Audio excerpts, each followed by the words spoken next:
everyone, I'm Matt from Dynamic Podiatry. Feeling very positive today as a Queenslander with the announcement yesterday that restrictions are going to be wound down further, and especially that very soon we'll all be back to contact sports. This is great news for families who have children playing sports such as AFL, rugby league, basketball, netball, many other sports that unfortunately for the last several months we have not been able to partake in.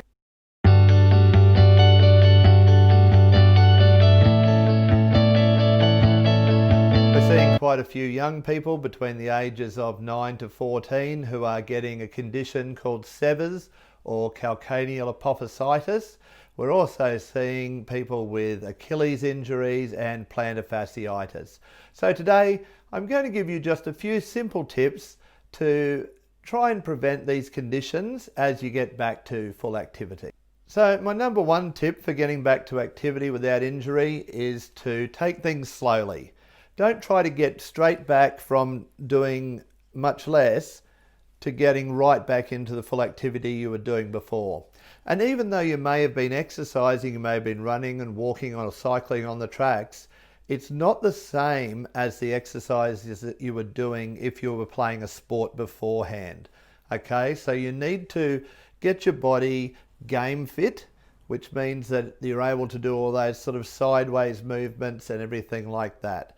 So the best way to do that is to take it slowly. Start with maybe some shuttle runs if you do a sport such as touch football, netball, basketball, lots of others of the footballs where you need to be able to move quickly from side to side.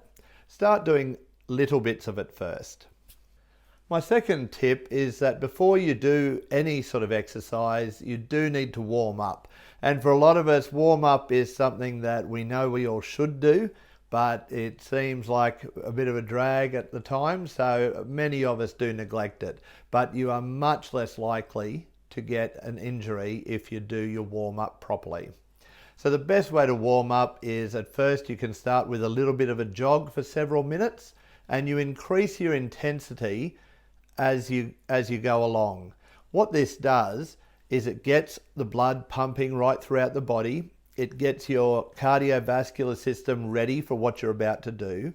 And it also feeds all of the tissues throughout your body, your muscles and your tendons and everything. It gets the blood flowing better so that they are ready to go and that they are much less chance of being injured. My third tip is to make sure that you do stretches on a daily basis. There was a study years ago that found that up to 70% of injuries related, sporting type injuries, related to either tight calf muscles or tight adductors. Now the adductors are the muscles on the inside of your thigh, which you can see there. So doing stretching that is appropriate for those muscles on a daily basis will keep them all, the muscles nice and flexible, so that they are going to be putting less tension on all of the other structures around your joints, so that when you exercise and get right back into your full activity, you're much less likely to injure those tissues. So there you have my 3 tips for preventing injuries as we go back into full activity, which is very exciting. I'm so glad Queensland's done an incredible job, the people of Queensland, of keeping this virus at bay. We've all done the hard work.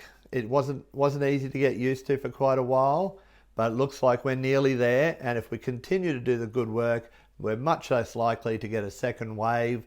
And that means that we can continue doing things on the weekend, going out to bars and restaurants, and also, of course, getting back into our sport.